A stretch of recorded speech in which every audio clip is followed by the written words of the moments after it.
It's more about the amount of coke in my system and the weight of my upcoming abandonment that's trying to crush me.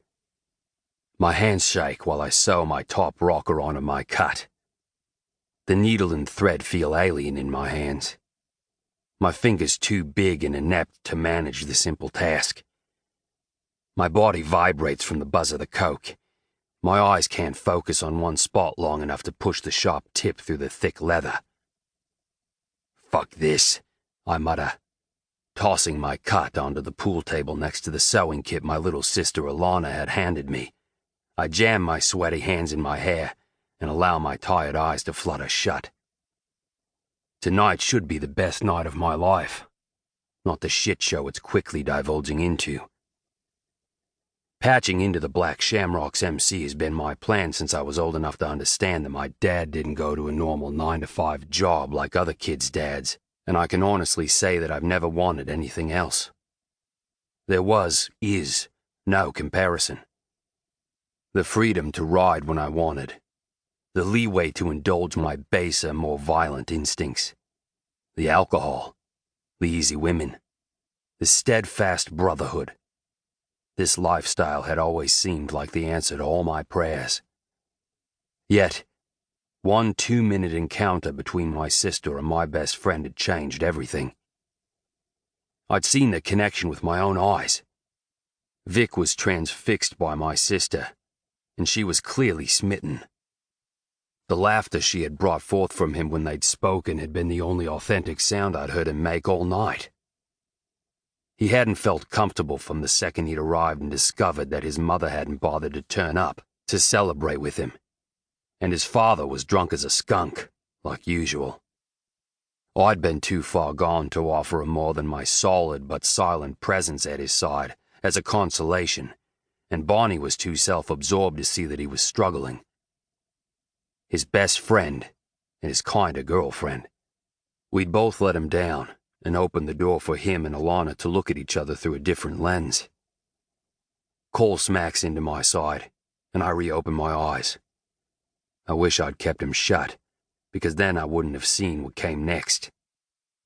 My sister's hand on Vic's chest, his arm moving across her shoulders, pulling her close. Vic's lips pressed against Alana's forehead, and my world collapsing beneath my feet. You see, everyone has their person.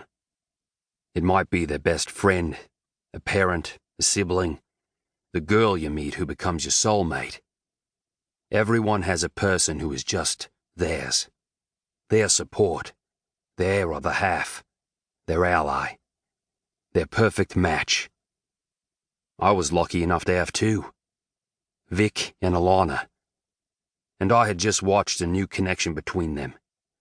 One that wasn't centered on their love for me, being forged in the fiery depths of empathy, understanding, and kinship.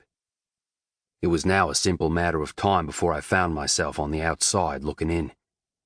Personless, rudderless, pointless, while my two persons found their person in each other.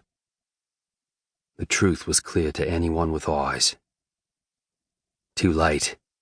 Bonnie sees the danger and gracefully inserts herself between Vic and Alana. She blatantly steals Vic's attention for herself, using her tight dancer's body and her beautiful face as weapons. And I gain a momentary dose of relief when Alana walks away without another word or a backward glance. My reprieve dies a quick death when Vic ignores Bonnie and keeps his eyes on my sister instead. Time has never been my friend. However, I've got to make it my bitch tonight. It's time to see where Vic's allegiances lie. Time to see how far down the path of disloyalty he's already traveled. Time to learn where I stand in this upcoming battle. What the fuck was that all about? I demand the second he joins the rest of us with his cut, brand new rockers, and sewing kit in hand.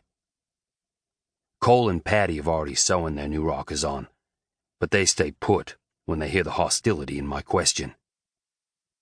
"Fuck knows," Vic replies, shaking his head. "Just Bonnie being Bonnie."